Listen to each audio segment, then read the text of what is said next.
नमस्कार झारखंडी जोहार विद्यार्थियों, स्वागत है आप सबका हमारे YouTube चैनल आलोक मैथ क्लासेस पर। आज हम पढ़ेंगे कक्षा 6 की गणित प्रश्नावली 2.1। पिछले पाठ में हम प्रश्नावली 2.1 की प्रश्न संख्या 1 से 6 तक सॉल्व किए थे। आज हम प्रश्न संख्या 7 से शुरू करेंगे। तो चलिए विद्यार्थियों शुरू करते हैं। तो प्रश्न संख्या 7 में क्या पूछा है देखते हैं। प्रश्न संख्या 7 में दिया है 5,10,000 एक से ठीक पहले 3 क्रमागत पूर्ण संख्याओं को लिखिए। यानी कि 5,10,000 एक से पहले 3 क्रमागत पूर्ण संख्याओं को लिखना है। अगर बोला जाए उदाहरण के लिए तो 5 से पहले कौन कौन सा संख्या आता है विद्यार्थियों? 4, 3, 2, 1। इसी तरह हम लिखेंगे इससे पहले 3 पूर्ण संख्याओं को, यानी कि क्रमागत सीरियल लिखना है। तो चलिए लिखते हैं। पहला हो जाएगा 5,10,000। इसमें से हम एक एक घटाते जाएंगे उससे पहले। उसके बाद दूसरा क्या हो जाएगा? 5,09,999। 9,999। तीसरा क्या हो जाएगा? 5,09,998। ये हम लोग का 3 क्रमागत पूर्ण संख्या हो गया 5,10,000 एक से पहले। ये हम लोग का आंसर हो गया।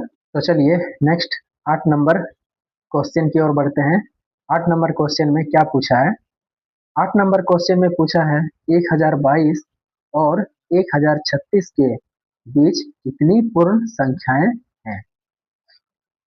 तो चलिए इसको भी एक उदाहरण के तौर पर समझ लेते हैं। पहले मान लीजिए हम 4 और 6 के बीच 4 और 6 के बीच कितनी पूर्ण संख्याएं हैं?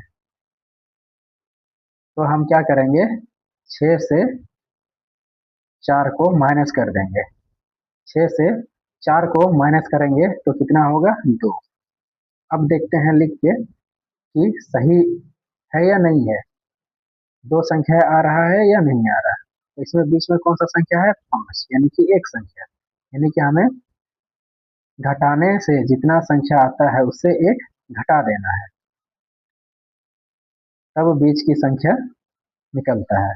तो 2 में एक घटा देंगे तो कितना हो जाएगा? 1, यानी कि एक संख्या है। तो इसी मेथड से हम बनाएंगे 8 नंबर प्रश्न। कितना दिया है? 1022 और 1036 के बीच कितनी पूर्ण संख्या है? तो हम क्या करेंगे? दूसरी संख्या से पहली संख्या को घटा देंगे, बड़ी संख्या से। इसमें बड़ी संख्या कौन सा है? 1036। 1036 में हम 1022 को क्या करेंगे? माइनस कर देंगे। 1022 को माइनस कर देंगे। 6 से 2 जाएगा तो 4 बचेगा। फिर यहाँ 3 से 2 जाएगा तो 1 बचेगा। कितना आया? 14। फिर 14 से 1 हम माइनस कर देंगे तो कितना हुआ? 13। यानी कि इन दोनों संख्याओं के बीच में कितनी पूर्ण संख्याएं हैं? 13। तो ये हमारा आंसर हो जाएगा। तो हम लिख सकते हैं कि 1022 और 1036 के बीच कितनी पूर्ण संख्याएं हैं? 13 पूर्ण संख्याएं हैं। ये हम लोगों का आंसर हो जाएगा। तो चलिए 9 नंबर क्वेश्चन की ओर बढ़ते हैं। 9 नंबर क्वेश्चन में क्या पूछा है? क्या सभी प्रकृत संख्याएं पूर्ण संख्याएं भी हैं? चलिए देख लेते हैं कि सभी प्रकृत संख्याएं पूर्ण संख्याएं हैं या नहीं है। तो प्रकृत संख्याएं क्या पूछा है? क्या सभी प्रकृत संख्याएं पूर्ण संख्याएं भी हैं?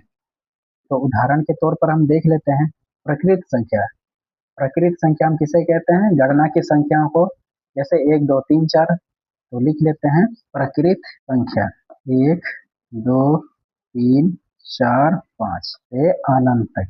फिर क्या पूछा है? पूर्ण संख्या।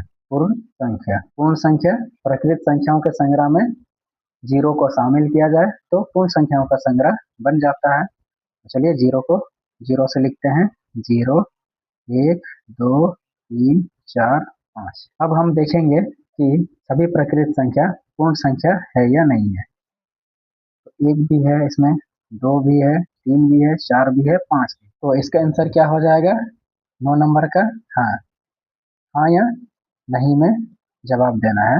9 नंबर का आंसर में क्या हो जाएगा? हाँ, तो लिखेंगे हाँ, क्योंकि क्योंकि पूर्ण संख्याओं के संग्रह में पूर्ण संख्याओं के संग्रह में प्रकृत संख्याएं भी आती है। क्योंकि पूर्ण संख्याओं के संग्रह में प्रकृत प्रकृत संख्याएं भी आती है। उम्मीद है विद्यार्थियों कि आप लोगों को समझ में आ रहा होगा। चलिए नेक्स्ट 10 नंबर क्वेश्चन की ओर बढ़ते हैं। 10 नंबर क्वेश्चन में क्या पूछा है? 10 नंबर क्वेश्चन में पूछा है, क्या सभी पूर्ण संख्याएं प्रकृत संख्याएं भी हैं? चलिए इसको भी उदाहरण के तौर पे देख लेते हैं। पूर्ण संख्या, अभी 9 नंबर में प्रकृत और पूर्ण संख्या को देख लिए थे, तो लिखेंगे पूर्ण संख्या 0, 1, 2, 3, 4, 5 से अनंत तक। और प्रकृत संख्या 1, 2, 3, 4, 5। अब देख लेते हैं पूर्ण संख्या और प्रकृत संख्या में। एक यहाँ भी एक है, यहाँ 2 है, 2 है, 2 है, 3 है, 3 है, 4, 4, 5, 5। अब ये 0 को देखिए गौर से, ये 0 छूट जा रहा है, आउटलाइन यानी कि बाहर हो जा रहा है 0। इससे हमें पता चल रहा है कि सभी पूर्ण संख्याएं प्रकृत संख्याएं नहीं है। तो इसका उत्तर क्या हो जाएगा 10 का? नहीं। नहीं, अगर जवाब देना हो, कारण देना हो, तो आप लिख सकते हैं नहीं, क्योंकि प्रकृत संख्याओं के संग्रह में शून्य नहीं आता, शून्य नहीं आता है। सिंपल सा सवाल था, आप लोग ऐसा लिख दीजिएगा। अगर कारण पूछेगा तो नहीं, तो आप हाँ या नहीं में भी जवाब दे सकते हैं। तो चलिए 11 नंबर क्वेश्चन की ओर बढ़ते हैं। 11 नंबर क्वेश्चन में क्या दिया है? 11 नंबर क्वेश्चन में पूछा है, वह कौन सी पूर्ण संख्या है जो प्रकृत संख्या नहीं है? वह कौन सी पूर्ण संख्या है जो प्रकृत संख्या नहीं है? तो पिछले पाठ में हम पढ़ चुके थे कि पूर्ण संख्या कहाँ से स्टार्ट होता है? 0 से। 0, 1, 2, 3, 4 से अनंत तक। और प्रकृत संख्या 1 से, जैसे हम नेचुरल गिनते हैं 1, 2, 3, 4। तो हमें पता है कि 0 होगा। वह कौन सी पूर्ण संख्या है जो प्रकृत संख्या नहीं है? क्या हो जाएगा? शून्य। तो 11 नंबर में क्या हो जाएगा? शून्य। यही हम लोग का आंसर हो जाएगा। तो चलिए अब क्वेश्चन नंबर 12 की ओर बढ़ते हैं। 12 में क्या दिया है? निम्नलिखित कथनों में प्रत्येक के लिए हाँ या नहीं लिखिए। ये भी बहुत आसान सा सवाल है विद्यार्थियों, सिर्फ हमें हाँ और नहीं में जवाब देना है।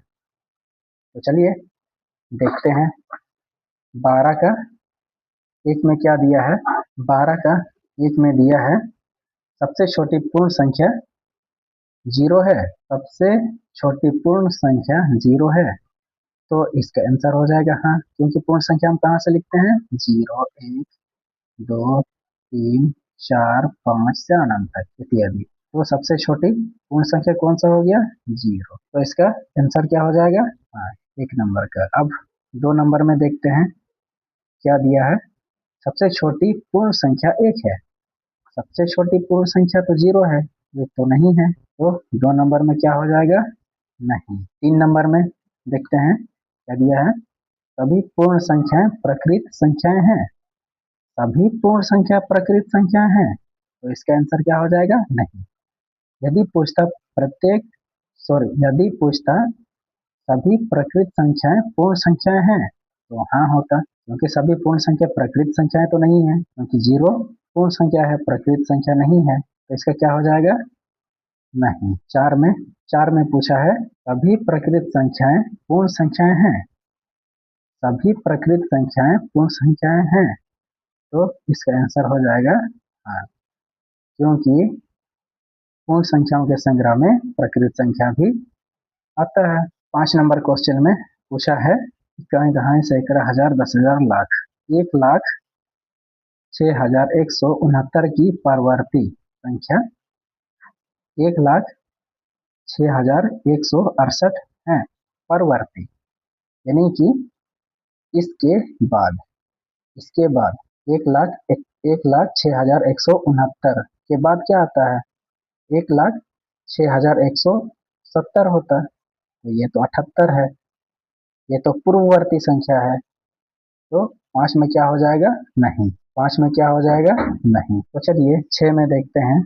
6 में दिया है 1 लाख की पूर्ववर्ती संख्या 99,999 है, इसकी पूर्ववर्ती यानी इससे पहले 99,999 आता है, तो इसका आंसर क्या हो जाएगा। हाँ, चलिए 7 में देखते हैं। 7 में क्या दिया है, दो क्रमिक पूर्ण संख्याओं का अंतर शून्य है, दो क्रमिक पूर्ण संख्याओं का अंतर शून्य है। चलिए देखते हैं शून्य होता है या नहीं है, अंतर यानी कि घटाना। हम लिख लेते हैं 5 और घटाते हैं 4 को, तो कितना आता है, 1। तो शून्य तो आएगा नहीं, दो क्रमिक पूर्ण संख्याओं का अंतर शून्य है, तो इसका आंसर क्या हो जाएगा, नहीं। तो चलिए 8 में क्या दिया है, 8 में दिया है पूर्ण संख्या 1 का कोई पूर्ववर्ती नहीं है, पूर्ण संख्या 1 का कोई पूर्ववर्ती नहीं है। पूर्ण संख्या देख लीजिए, पूर्ण संख्या इसका पूर्ववर्ती है या नहीं है, इसका पूर्ववर्ती है शून्य, तो क्या हो जाएगा, 8 में नहीं, पूर्ण संख्या 1 का कोई पूर्ववर्ती नहीं है, इसमें नहीं है बोला है, तो इसका हो जाएगा नहीं। चलिए 9 में देखते हैं क्या दिया है। 9 में दिया है प्रकृत संख्या 1 का पूर्ववर्ती 0 है, प्रकृत संख्या 1 का पूर्ववर्ती 0 है, प्रकृत संख्या यानी कि 1 2 3 4, इसका पूर्ववर्ती संख्या 0 है, 0 तो नहीं है क्योंकि ये पूर्ण संख्या का संग्रह में आता है 0, तो इसका भी क्या हो जाएगा, 9 नंबर नहीं। उम्मीद है विद्यार्थियों कि आप लोगों को समझ में आया होगा। तो चलिए आज के लिए इतना ही, फिर मिलते हैं नेक्स्ट वीडियो में प्रश्नावली 2.2 के साथ। तब तक के लिए जय हिंद, जय झारखंड, टेक केयर विद्यार्थियों। अच्छा से पढ़िए, मन लगा के पढ़िए और आगे बढ़िए।